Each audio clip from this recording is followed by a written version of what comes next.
Hi, this is Jen Rubin, editor-in-chief of The Contrarian. Delighted to welcome back Bill Braniff, who is the executive director of the Polarization and Extremism Research Innovation Lab at American University. Welcome back, Bill. It's good to see you. It's good to see you. Thank you. In the immigration realm and in the political conversation about something called the Great Replacement Theory. What is that and where did it come from? So the Great Replacement Theory is a conspiracy theory. Let's get that straight right off the bat, which asserts that there is an intentional strategy orchestrated by a community of elites. And those elites are sometimes a reference to a Jewish cabal internationally or nationally, sometimes a reference to political leadership in the United States, often liberal political leaders. And this elite group is intentionally orchestrating the replacement of white culture and white majority populations with populations of color, minority populations of some form. And that this intentional replacement is intended to allow those elites to get more and more power, which is why they're incentivized to do it. But in the process, is going to result in a white genocide in which there is no future for a pure white race.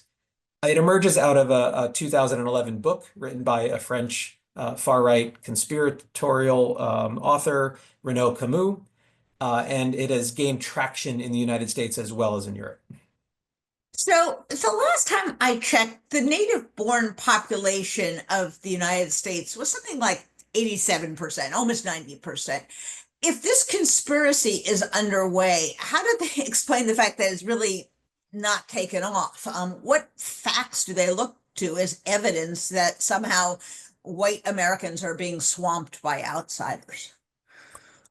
So there's different arguments that are made.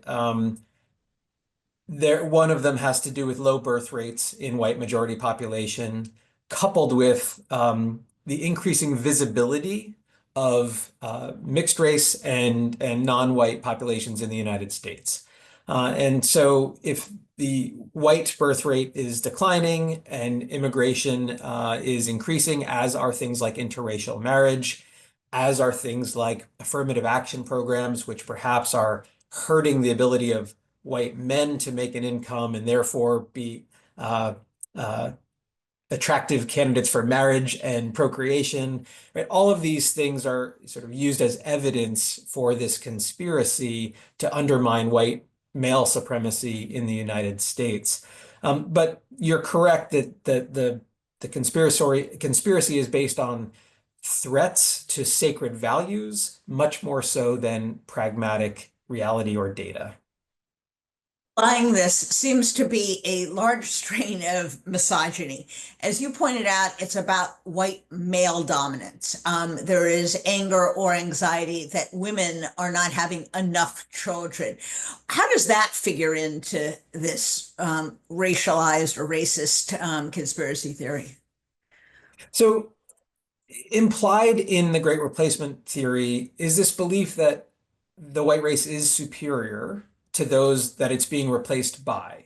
So if you just take that initial premise, there's an inherent hierarchy here that is the basis upon which the conspiracy is built. And so that conspiracy is not just hierarchical in a white versus non-white sense. Part of the problem is described in the conspiracy theory is that this low birth rate issue is exacerbating the problem of replacement. And that begs the question, why is there a low birth rate? Well, the answer to that is often, well, it's the loss of traditional gender roles, including both feminism on the one hand and the emasculation of men on the other. It's because of the affront of gay culture to white male supremacy. Well, if those are the contributors to the problem, then the solution must clearly be their opposites. Traditional gender roles, including the subservience of women and the hypermasculinity of men so that they can take their hierarchical place above women. And of course, this disdain of gay culture as an affront. And then if you take it even further, related to the Great Replacement theory is this idea that those replacing the white population pose a physical threat as well as a demographic threat. And one common way in which propagandists convey that physical threat is that immigrants or minorities are rapists, or their interracial marriages are polluting the white bloodline. Only white men can save women from this outcome and thereby save the white race. And so instead of interracial marriage going from a woman's choice to a threat to white male supremacy, right? Um, these seemingly day-to-day concerns about immigration and maybe someone, I lose my job, or maybe there's I feel like there's an increased threat, I might be mugged. No, we're not talking about those day-to-day concerns. We're talking about symbolic threats to my sacred values and identity. And this is why the misogyny becomes a very powerful mobilizing factor within white supremacy. And that's, I would suppose, why you hear so much talk and misinformation, disinformation about crime, claiming that Yeah, immigrants are responsible for crime, when in fact, statistically, right. immigrants have a lower level of crime than do native born Americans. People may be thinking, well, this sounds so off the beam. It sounds so extreme. People believe all kinds of things. Does this really pose a threat to us? What incidents, what evidence do we have that this is really a physical, dangerous phenomenon that is putting our lives, our property, our communities at risk? Unfortunately, we have an abundance of data regarding mass casualty crimes and homicides that have directly resulted from the belief in the Great Replacement theory and the attack on sacred values that it entails, and therefore the need that I have to defend the white race.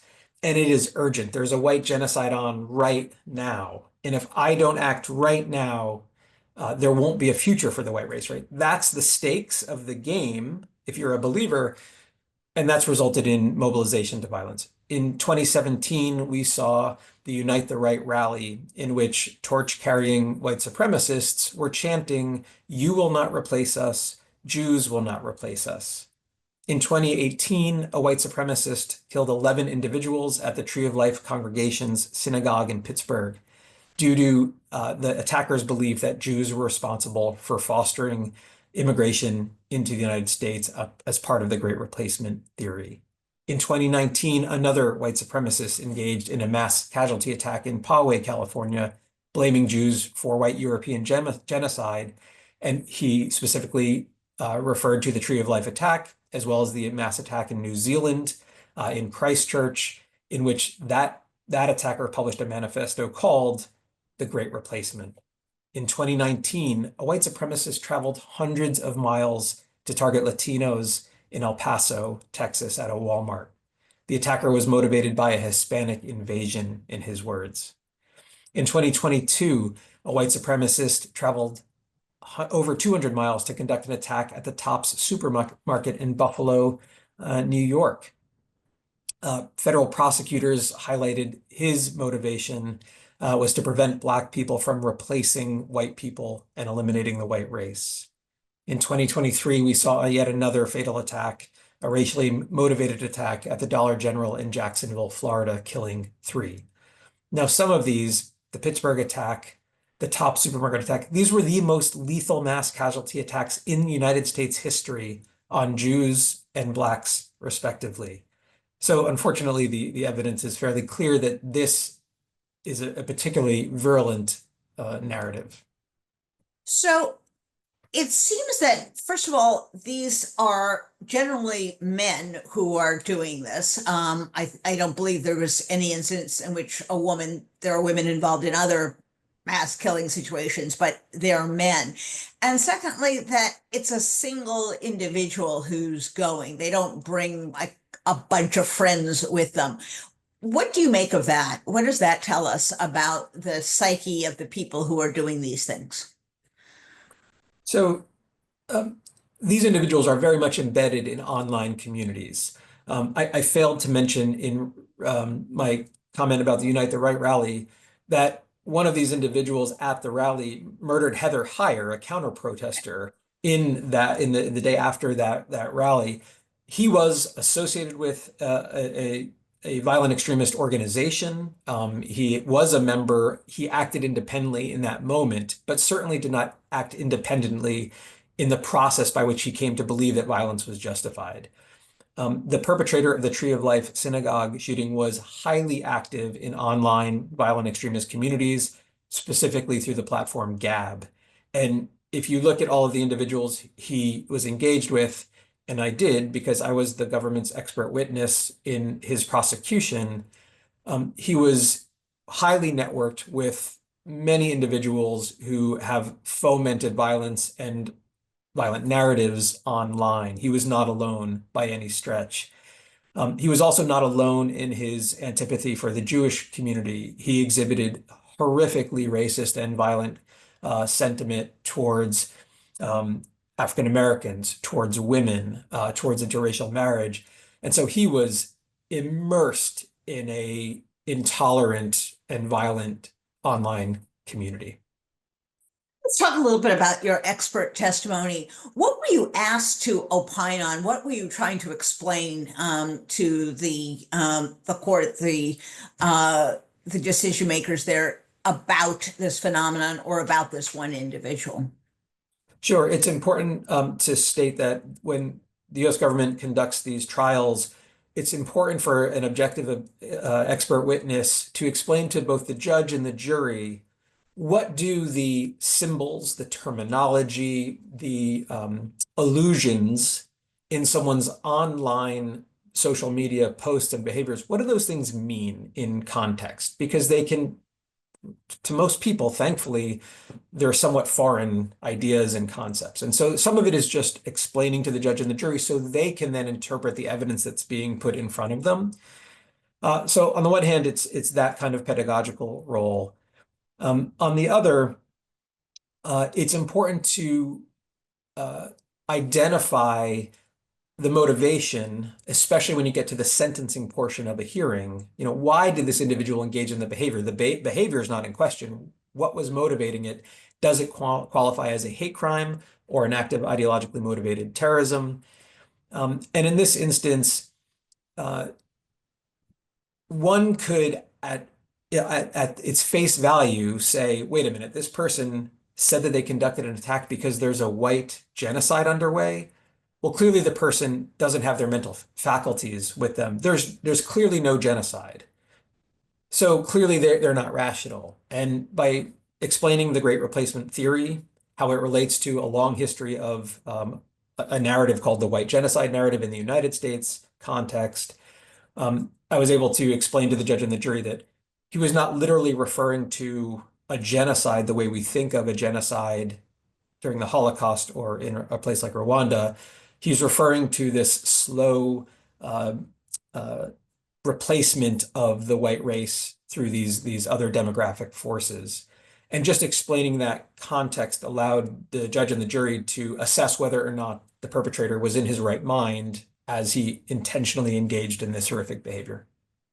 So that seems to be an important distinction. The theory itself may sound in the vernacular crazy, but the people who believe it, they may be divorced from facts that dispute it, but they may be perfectly rational and, in fact, very meticulous in putting together this evidence, in planning it, and in themselves explaining it. You mentioned that there was a manifesto, for example, in New Zealand.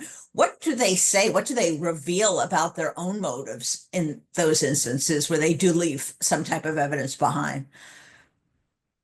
Manifestos are not all one and the same. In some instances, they're clearly a desire for notoriety. The person is seeking to live beyond their death. They expect to die in the attack, and they want the infamy. They want that sense of empowerment. In other cases, they really are trying to make a persuasive argument so that others will follow in their footsteps. And that is unfortunately a very common ingredient in these Great Replacement related manifestos. They're often saying to their brethren, that they're the spark that's going to start the racial holy war. They are the spark that's going to wake people up and realize that there is this white genocide underway, that there is an actual conspiracy to replace white culture and life. And so they see themselves as this vanguard and the manifesto as the way to explain their behavior so that others will take action to replicate their behavior. And we see that, unfortunately, as a very common ingredient. Others are detailing their tactical decision making so that others can learn from the tactical playbook that they've amassed as they've prepped for their attack. So the motivations can include some or all of the above. So, to what degree are these people affected by politicians and others who touch on these same themes? They may not go so far as to say genocide, but they do talk about poisoning the blood. They do talk about a brown or black invasion. What's the connection between political rhetoric, extreme, perhaps hateful, but not necessarily criminal, and these individuals who then commit these acts in opposition to what they see as a white genocide? In our last interview with Cynthia, we stated that we have to be, it's obvious that culture helps shape behaviors. Culture is upstream. Politics is sort of upstream as well from behaviors. But let's be very concrete here. Historically in the United States, white supremacy was primarily anti-Black and anti-Semitic, given our history with racism, slavery, Reconstruction, Jim Crow, and the like, the KKK, etc. But anti-Semitism has always played a significant role. White supremacy in Europe was much more about immigration, right? So why did a great replacement narrative from France about immigration take root in the United States? Well, it didn't until it did. Around 2016, during 2015, 2016, the primary season for the US presidential election, candidate Trump was talking vehemently about an invasion of immigrants, invaders from Latin America coming into the United States. And empirically, we saw that the relative percentage of hate crimes against Latinos in our hate crime data more than tripled in the next 3 years. So all of a sudden, white supremacists in the United States started targeting immigrants at a much higher rate than they had before. Now our white supremacists started to see ideological confluence with white supremacists in Europe. They were both engaged in this anti-immigrant rhetoric and behavior. And it wasn't the case that there was that confluence until the norms in our political dialogue allowed for it to happen. As a result, we see copycat attacks overseas, inspiring attacks here, inspiring attacks overseas. We also see travel among white supremacists to their European counterparts, financing, all sorts of arrangements being made that create an international issue out of what might have been a series of national issues prior.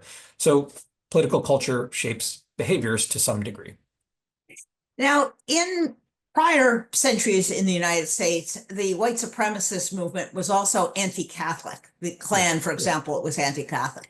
Now, in much of the white supremacist rhetoric, you hear anti-Muslim. Explain to us how religion, the target of the people that were seen as a threat, has changed, or maybe it has remained the same.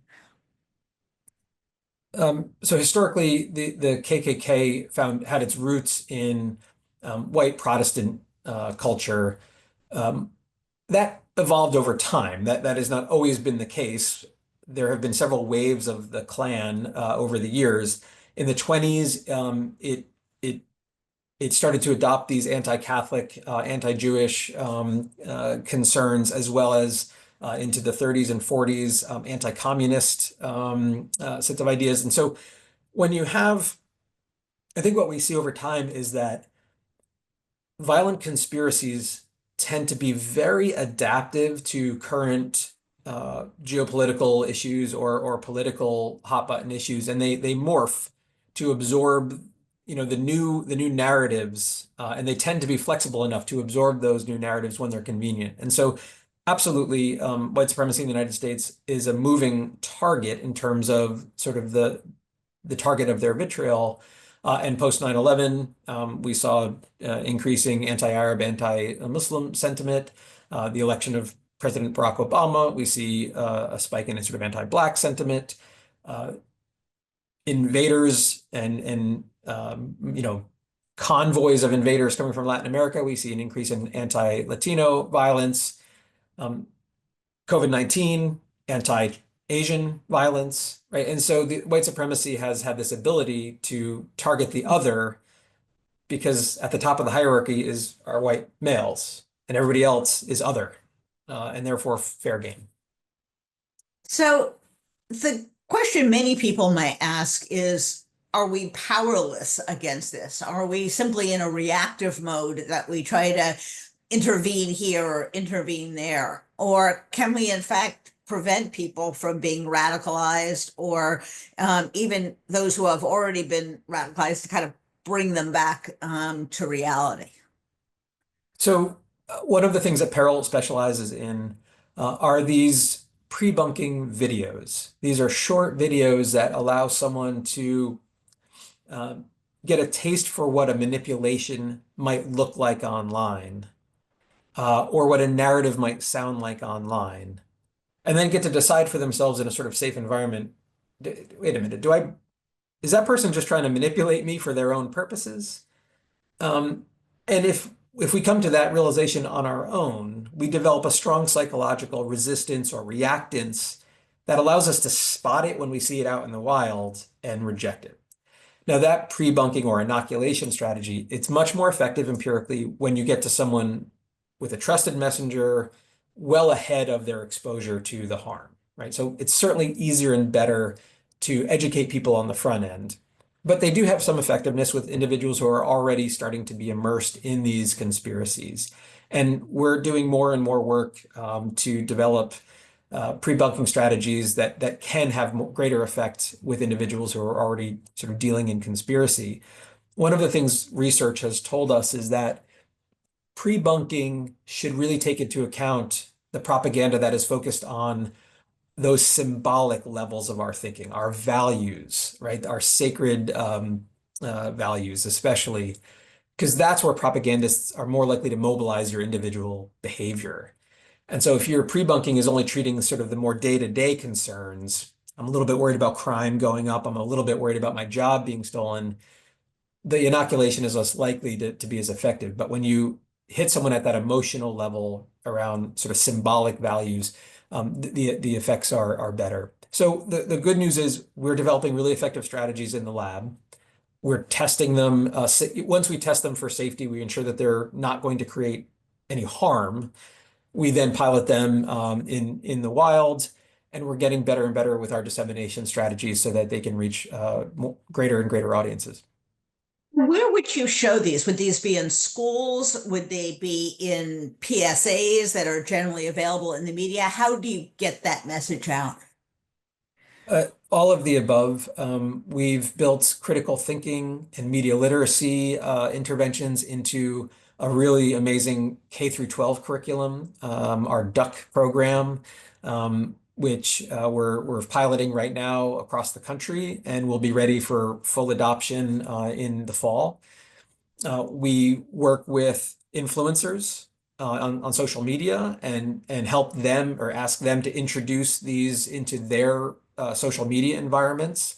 But we also have relationships with other content providers.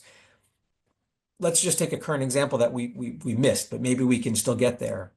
The country is having a moment right now around the show Adolescence, right? This is a story about a teen engaging in gendered violence because of the manosphere online. And there's no PSA at the beginning of that show. But a simple PSA that said, this violence is preventable. If you see someone fixating on violence, ask a caring question, get that person access to someone who can help them, right? There's often these underlying risk factors. So we can do more. There's more work to be done here. And maybe let's use this platform. Every media organization has the opportunity to include a PSA in front of every bit of media that they produce, like we do for suicidality, Yes. to turn every story about targeted violence and violent extremism into a public awareness campaign about prevention. And where would people go if you're a school administrator, if you're a network, if you're an entertainment creator, Mhm. content creator, where would they go to kind of get this information and get some helpful advice? Our website, Peril Research, has sort of portals where you can click into them if you're an educator or a policymaker, a family member, or community stakeholder, and that'll get you to resources. But just reach out to us. We this is what we do. We'd be happy to work with any school or community across the country to get some of these evidence-based research and interventions into their hands. Well, this is a fascinating topic, and the good news, I think, and we're a very big believer here at the Contrarians, is we don't just look at the problem, but there are solutions, Yes. and people need to take some responsibility, some agency, so that we do not let hate, authoritarianism, racism spread like wildfire. So thank you once again, Bill. Your work is simply fascinating, and we'll enjoy having you and other members of Peril back with us in the future. So take Thank you so care. much. Thank you.